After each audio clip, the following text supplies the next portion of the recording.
Dred Scott might be the best-known name associated with American slavery, but it's a name that most people, most teachers and students put on a case, not on a person. Dred Scott the man is not well known at all. Dred Scott the case, of course, is one of the pivotal reasons for the coming of the Civil War. Dred Scott was a slave who sued for his freedom, as everybody knows. It was an 11-year odyssey from 1846 to 1857 when the Supreme Court finally ruled in a 7-2 decision that he could not be a citizen, he could not sue for his freedom just because he was held as a slave in a free territory, didn't make him a free man, and that Congress could not prohibit slavery in the territories. That was a stark moment in the coming of the Civil War. But what people don't realize and what they need to think about as they look at a picture of Dred Scott, an illustration of him, is that he was a man with a family. That image that's so famous and reproduced in many textbooks was actually originally part of Frank Leslie's illustrated newspaper. And it showed Mr. Dred Scott with his wife Harriet and their 2 daughters, Eliza and Lizzie. That's a very important realization, because it turns out, according to the latest scholarship, that it was probably Harriet Scott who is the driving force behind the case, not Dred. She was 20 years younger than him. She had lived as a slave in both free states and free territories. They had met in the free territory of Wisconsin, what is now the state of Minnesota, at Fort Snelling. She was the slave of the Indian agent. He was the slave of the army surgeon. They had married, and they had those children.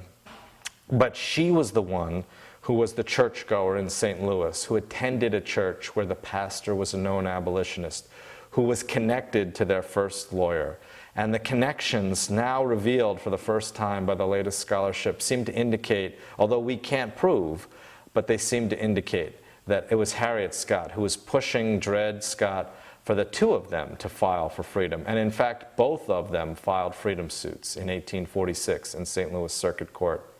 This is the original daguerreotype of Dred Scott that was taken by the photographer John Fitzgibbon in St. Louis in 1857, the one that provided the material for Frank Leslie's illustrated newspaper. Fitzgibbon was a very important early photographer in the West.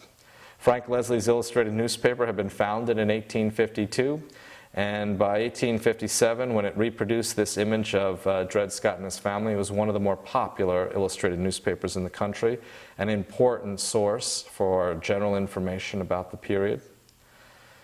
The image of Harriet Scott reminds us of so much. She is a woman who was pushing to save her 2 daughters from the domestic slave trade. She was pushing her husband, 20 years her senior, to help the family survive as a free family. They might have decided to run away, but instead, talking with her pastor and their lawyer, Harriet was undoubtedly convinced that it was safer for them to pursue their case in court. All of the precedents in St. Louis Circuit Court were in their favor under a doctrine known as once free, always free. The daughters were the ones they were trying to protect. Eliza and Lizzie had been young girls entering the age in 1846 when they would have been most likely to be sold in the domestic slave market. Irene Emerson, their owner, was the widow of the army surgeon. She was hiring out the family as domestic servants in St. Louis to other masters. Clearly, though, she would do better to sell the girls and break up the family rather than try to hire them all out, and that's what Harriet Scott was undoubtedly worried about.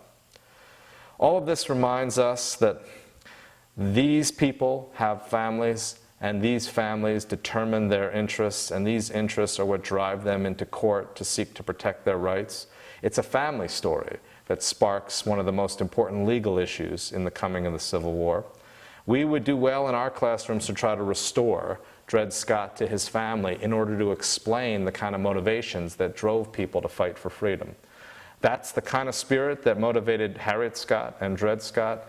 It's the kind of spirit that would motivate a generation of Americans to fight each other in the Civil War for what they considered to be the liberty of their families.